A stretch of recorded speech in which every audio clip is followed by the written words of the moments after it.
lecture caméra espion. À l'intérieur de la boîte, vous avez la clé de voiture,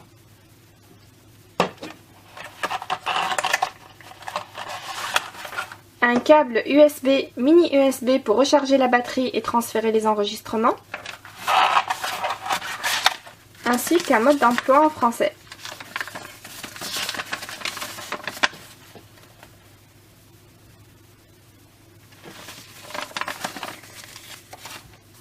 Alors c'est une clé factice qui fait comme fonction vidéo, photo, détection de mouvement et elle peut filmer en vision nocturne grâce à l'infrarouge.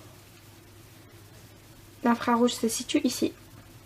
C'est une caméra dissimulée de très haute définition, très simple à utiliser. La caméra se situe là. La clé fonctionne obligatoirement avec une carte micro SD d'une capacité qui peut aller jusqu'à 64 Go. Donc il faut bien choisir sa carte mémoire, comptez 6 Go par heure de stockage. Appuyez sur ce bouton pour ouvrir la clé.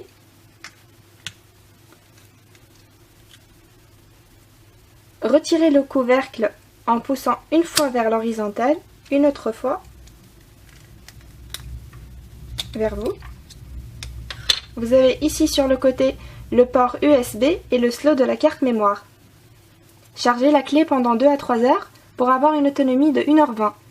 Une fois chargée, insérez une carte micro SD comme ceci.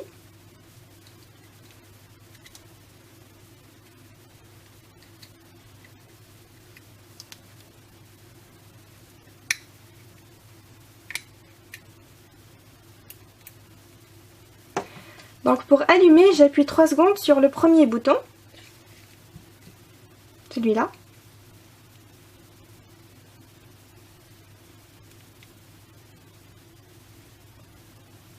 Le voyant rouge s'allume, il clignote rapidement 3 fois et il reste allumé. La caméra est en mode stand-by. Je peux appliquer les différents modes d'enregistrement. Donc pour l'enregistrement des vidéos en continu, j'appuie 3 secondes sur le deuxième bouton.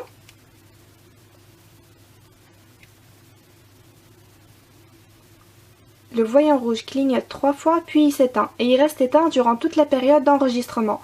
Donc à savoir que dans le mode vidéo, la caméra enregistre l'image et le son.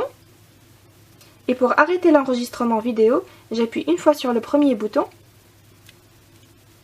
Le voyant se rallume, la caméra est de nouveau en mode stand-by.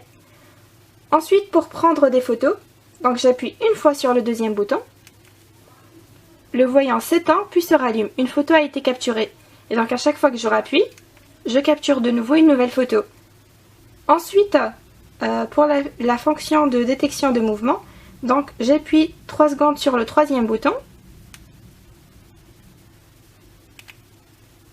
Le voyant clignote. Et dans ce mode, la caméra enregistre seulement si elle détecte un mouvement. Et pour arrêter le mode de détection de mouvement manuellement, je rappuie une fois sur le premier bouton. Le voyant rouge se rallume, la caméra est de nouveau en mode stand-by. Et pour activer le mode de vision nocturne, j'appuie une fois sur le troisième bouton. L'infrarouge est activé. Et pour le désactiver, je rappuie une fois sur le même bouton, le troisième. Enfin, pour éteindre la caméra, j'appuie 3 secondes sur le premier bouton. Le voyant clignote rapidement, puis s'éteint. Et pour lire mes enregistrements, j'insère le câble USB un côté sur la clé, l'autre côté sur l'ordinateur. La caméra sera reconnue comme clé USB ou alors je retire la carte mémoire